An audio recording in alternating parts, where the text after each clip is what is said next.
Man, this year is flying by because March is already over. But with that, I was able to watch 6 new releases that were released in March, so let's rank them.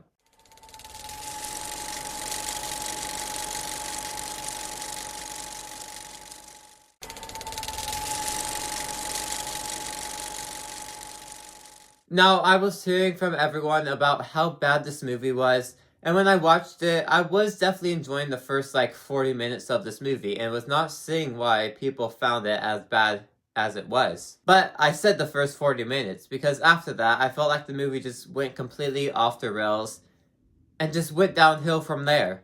Now, I can give credit where credit is due. Everyone in this movie is definitely trying to do the best from what they were given with the script. When it comes to Chris Pratt, Millie Bobby Brown, or anyone else in this movie, they're all trying their hardest to make the script work, and I can say their acting was probably the best part of this movie. I found myself enjoying the characters in this movie thanks to their acting. And the VFX look beautiful. Now this movie has a $320 million budget, and if it went into the VFX, I can definitely see that, but the budget is still way too high, but the VFX and the way the robots look is definitely another standout of the movie. But the story became boring after those first 40 minutes.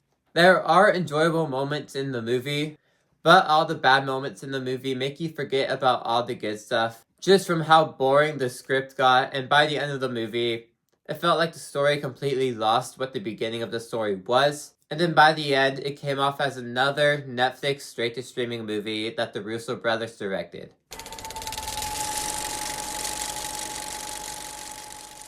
Now let me just say, Sadie Sink is easily the best part of this movie, and I would say the movie's worth watching just for her alone. The plot is an interesting premise, and has a nice idea to it, but I feel like the plot is never fully able to capture the right story. That by the end of the movie, it felt like they just missed the mark completely. That just doesn't land. But the entire plot to get there wasn't bad.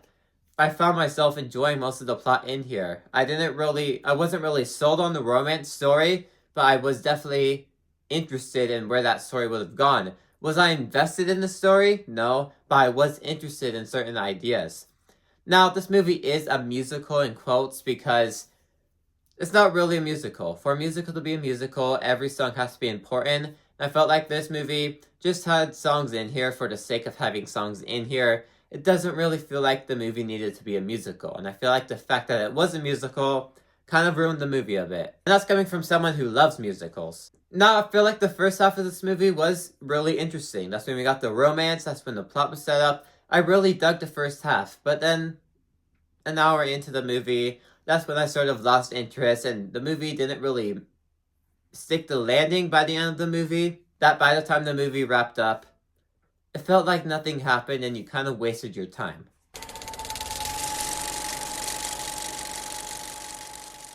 Now, this movie definitely wasn't as bad as I thought it was going to be. Normally, my relationship with Disney Plus straight-to-streaming movies, they're hit or miss. Sometimes I love them, sometimes I hate them. This one was a fun, enjoyable family movie. That's all it really is. Remember those family movies that used to be a straight-to-DVD or straight-to-streaming movie that you used to watch on Netflix? That's what this movie is. Is it a great movie? Is it a good movie? No, but it is a family movie. And when you watch the movie, you certainly feel that this is a family movie. The plot isn't great, it's predictable, acting isn't great, but there are a few fun laughs here, and just makes it as a great family movie to watch. Although it's not a great family movie, for comparison, this is one of those movies that your grandma would have a blast with. Your grandma would consistently laugh at this movie. That's what type of movie this is. Like I said, there's problems with the plot overall, but it serves as a nice family movie.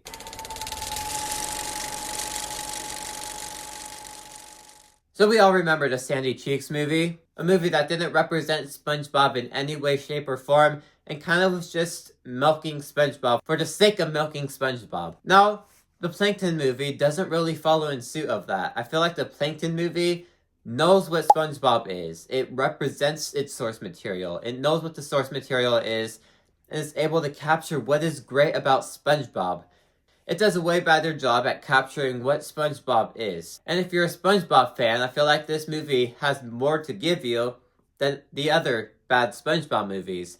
But this movie's still not great. The plot is slow. I feel like we're spending most of the time going back to Plankton's past instead of focusing on the actual event, which is the point of the movie, but I feel like just the way they told it made the story seem rough and it became boring because they were telling it in this weird out of order situation. But if you're a SpongeBob fan, this has more to offer than some of the other movies, and it's probably the best movie you're gonna get that best represents what SpongeBob originally was. But it's still not a great movie, but it is better.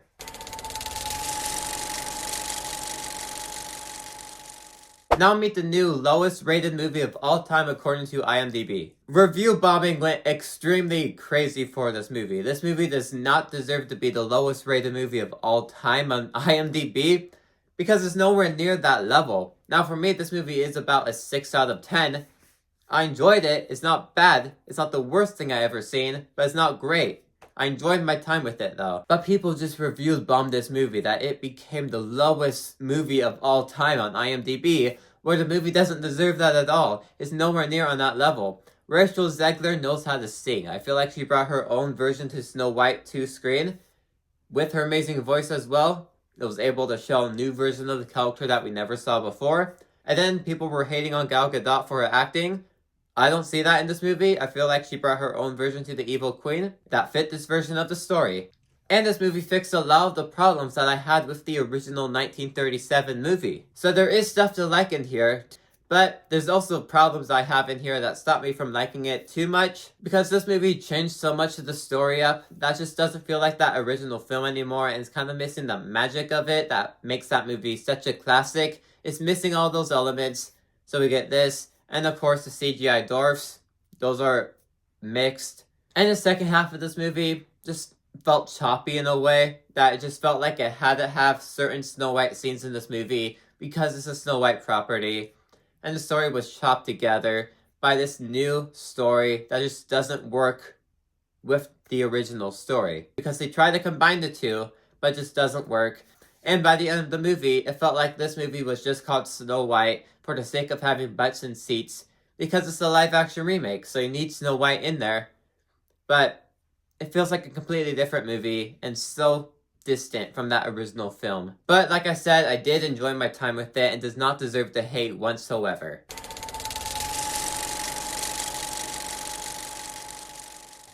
Looney Tunes The Day the Earth Blew Up. If you haven't watched it and you're a Looney Tunes fan, what are you doing? Because this movie brought back exactly what you loved about that original show. And everything you loved about Looney Tunes is still in here. It still has that Looney Tunes humor. It has 2D animation, which on its own I think is just worth watching because it shows what 2D animation would look like if 2D animation was still around, which I do appreciate it for that. Because this movie has its own little style with it for 2D animation. It could be because it's Looney Tunes, so that kind of has its own style to it. And this movie made me like Daffy and Porky. I don't know if that was the movie's intention or not, but for me, I liked Porky and Daffy a lot more as characters now. But I do feel like the movie is a bit forgettable. After I watched it in theaters, it didn't really have an impact on me to make me remember it. But when you do watch this movie, it is a fun time. Either a fun time at the theaters or a fun time watching it on TV. It's a fun time. Because it's Looney Tunes, you're gonna laugh. And this movie has plenty of jokes that will make anyone, any age, laugh. And I just wish this movie made more money at the box office. It's still in theaters, so you could go out and support it, but it just deserves better. If you like this video, maybe leave those on the side and see you too. Next, subscribe, and see you guys next time. Goodbye.